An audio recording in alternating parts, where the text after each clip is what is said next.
भारत माता की, भारत माता की, वंदे वंदे। तारकेश्वर महादेव की, तारकेश्वर महादेव की। तारक बम, तारक बम, तारक बम। आरामबाग बसी, आरामबाग बसी देर के আমার नमस्कार জানাই।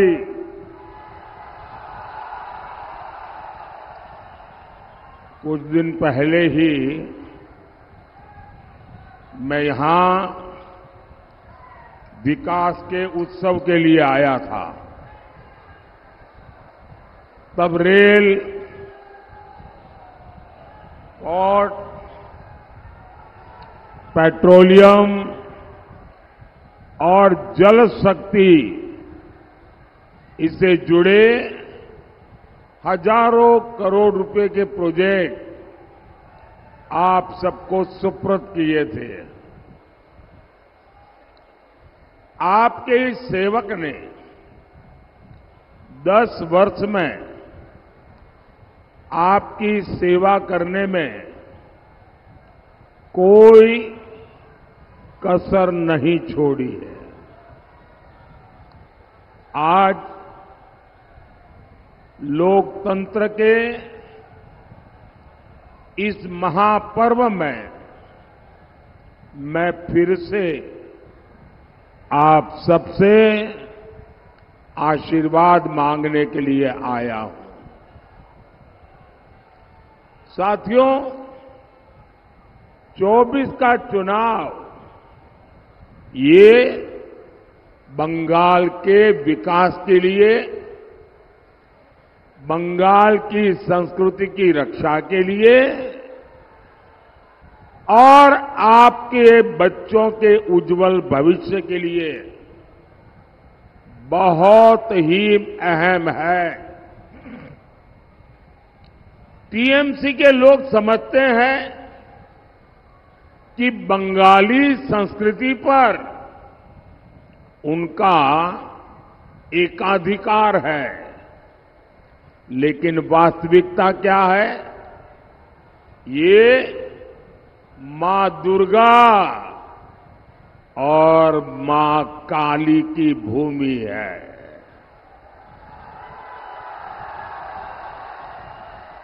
लेकिन यहां लोगों की आस्था पर पहरा लगाया जाता है।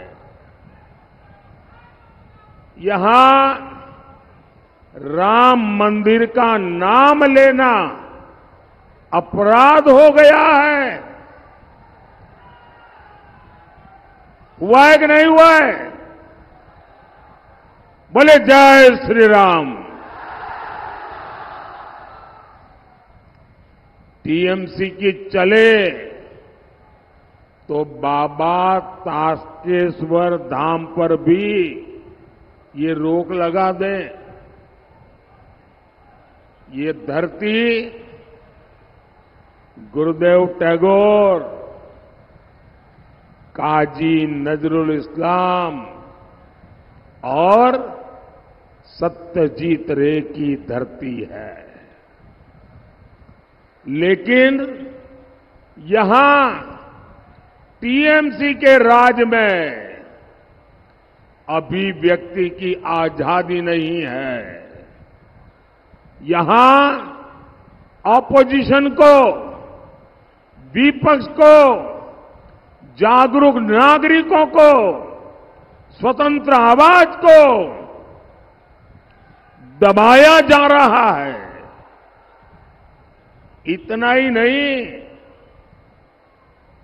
हालत तो ये है कि कोई हंसी मजाक करे, कोई हंसी मजाक का पोस्ट कर दे सोशल मीडिया में, कोई कार्टून शेयर कर दे तो उसको भी धमकाया जाता है, उसका जीना मुश्किल कर दिया जाता है। अरे बंगाल के मेरे भाइयों बहनों, ये स्वामी विवेकानंद और सुभाष बाबू की भूमि है। लेकिन टीएमसी सरकार देश के प्रति उनके विचारों की धज्जियां उड़ा रही है। बंगाल की पहचान राजा राम मोहन रॉय से होती है। ये टीएमसी वालों का चले ना तो राजा राम मोहन रॉय का जो नाम है उसमें से राम भी निकाल दें, ये ऐसे लोग हैं। लेकिन यहां महिलाओं की स्थिति लगातार खराब हो रही है। जिस भूमि पर ईश्वर चंद्र विद्यासागर जैसे महापुरुष, महान व्यक्तित्व रहे हो, वहां की शिक्षा व्यवस्था आज खस्ता हाल है। भर्तियों में घोटाले होते हैं। ये धरती डॉक्टर बीसी रॉय की धरती है, लेकिन स्वास्थ्य सेवाएं, उसकी हालत बदतर है।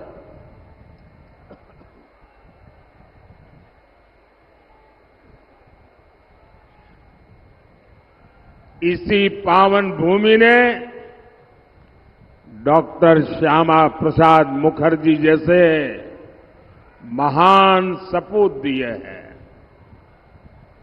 लेकिन वोट बैंक की पॉलिटिक्स के आगे उनके ये महान विचारों की अनदेखी की जा रही है।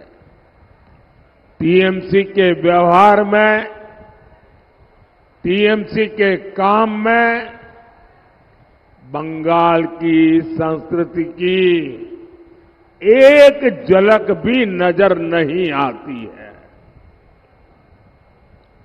भाइयों और बहनों, वोट बैंक को खुश करने के लिए ये किसी भी हद तक जा सकते हैं। टीएमसी तो घोर एंटी एसटी है, घोर महिला विरोधी है। ये अपने एससी एसटी नेताओं के साथ तक बहुत बुरा व्यवहार करती है। बागदी और बाउरी समाज के लिए ये कैसी कैसी बातें करती है, ये आपने देखा है। टीएमसी की मूल पार्टी कांग्रेस ने धर्म के आधार पर देश के टुकड़े किए, लेकिन जो मतवा शरणार्थी वहां से प्रताड़ित होकर आए हैं, उनको इन्होंने बुला दिया। जब मोदी सरकार सीएए जैसा बहुत ही महत्वपूर्ण कानून लेकर आई, नागरिकता देने वाला कानून लेकर आई, नागरिकता देने की गारंटी लेकर आई, तो ये लोग डराने धमकाने में जुटे हैं, अफवाहें फैलाने में जुटे हैं, झूठ बोलते जा रहे हैं। मैं सभी शरणार्थी साथियों से कहूंगा कि सीएए ये संविधान की गारंटी है, ये मोदी की गारंटी है।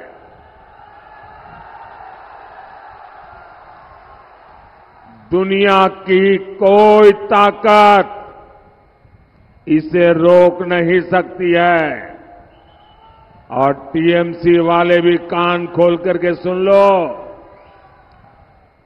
अगर इस प्रकार की बातें हरकत की तो लेने के देने पड़ जाएंगे।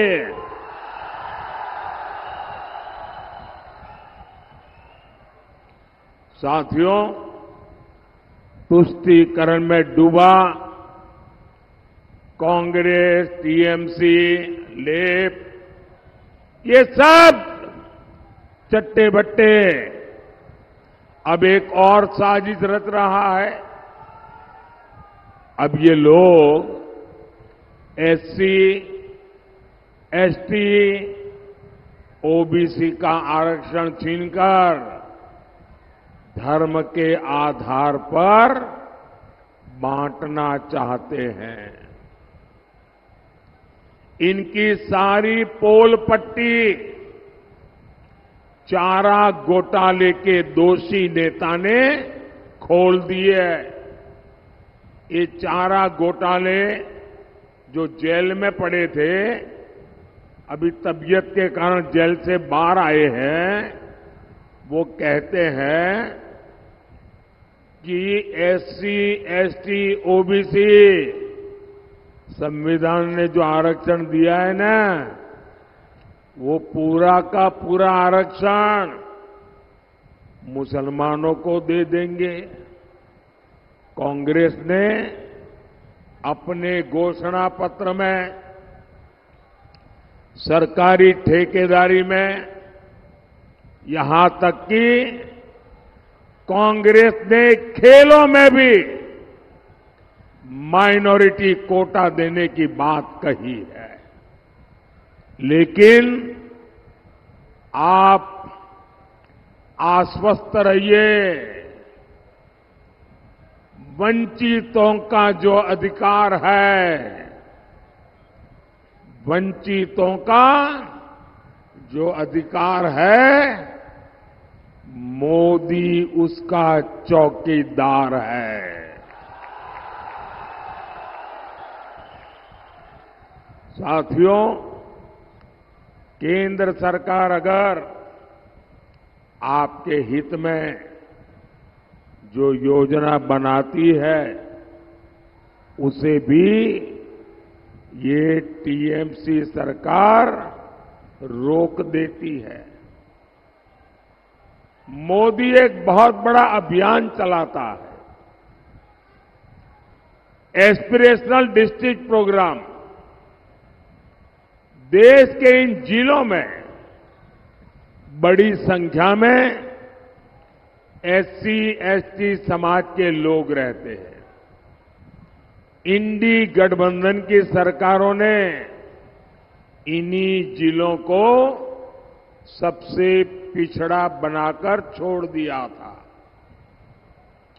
मोदी ने कहा, ऐसा नहीं चलेगा। मोदी ने कहा, अब ये जिले पिछड़े नहीं रहेंगे, ये जिले विकास में सबसे आगे आएंगे। मोदी ने देश के ऐसे 110 से ज्यादा जिलों में खूब मेहनत की। मोदी ने सबसे अच्छे अफसर भेजे। दिल्ली से लगातार कामकाज की जांच हो रही है। अब इनमें से बहुत सारे जिले अपने राज्यों के दूसरे जिलों से भी आगे निकल रहे हैं। ये जिले अब पढ़ाई में, स्वास्थ्य में, सड़कों के निर्माण में, पानी की सप्लाई में बहुत अच्छा कर रहे हैं। इसी अनुभव से सीख लेकर अब मोदी ने एस्पिरेशनल ब्लॉक अभियान भी शुरू किया है। लेकिन साथियों, आपकी सुविधा का यह अभियान आपकी भलाई का ये अभियान आपके जिंदगी में सरलता आए, सुविधा आए, आपके बच्चों के सपनों को अवसर मिले, इसलिए ये जो एस्पिरेशनल डिस्ट्रिक्ट का प्रोग्राम चल रहा है, इतना शानदार प्रोग्राम है, दुनिया में इसकी तारीफ हो रही है। लेकिन ये टीएमसी ने हमारे प्रदेश में, पश्चिम बंगाल में, उसका बायकॉट कर दिया है, लागू ही नहीं कर रही है। मतलब कि ये आपकी विरोधी है, जनता की विरोधी सरकार है। टीएमसी सरकार एससी समाज के विकास से चिढ़ती है, इसलिए वो आपको आगे नहीं बढ़ने दे रही है। साथियों, भाजपा सरकार एससी समाज के हितों को प्राथमिकता देती है। जब केंद्र में कांग्रेस की सरकार थी तो एससी समाज कल्याण के लिए सालाना सिर्फ 40,000 करोड़ का बजट देती थी। भाजपा सरकार, मोदी सरकार आज 1,40,000 करोड़ रुपए से भी ज्यादा बजट एससी डिपार्टमेंट को देती है। पिछले 10 साल में भाजपा सरकार ने एससी समाज के 5 करोड़ से ज्यादा बच्चों को 32,000 करोड़ रुपए से ज्यादा की पढ़ने के लिए स्कॉलरशिप दी है। एससी समाज के बच्चे अपना कारोबार शुरू कर सके, अपने स्टार्टअप शुरू कर सके, इसके लिए सैकड़ों करोड़ रुपए का स्पेशल फंड भी बनाया है। साथियों, टीएमसी के लिए बांग्ला मस्तान, भाईपो बांग्लार मेये से कहीं ज्यादा महत्वपूर्ण है।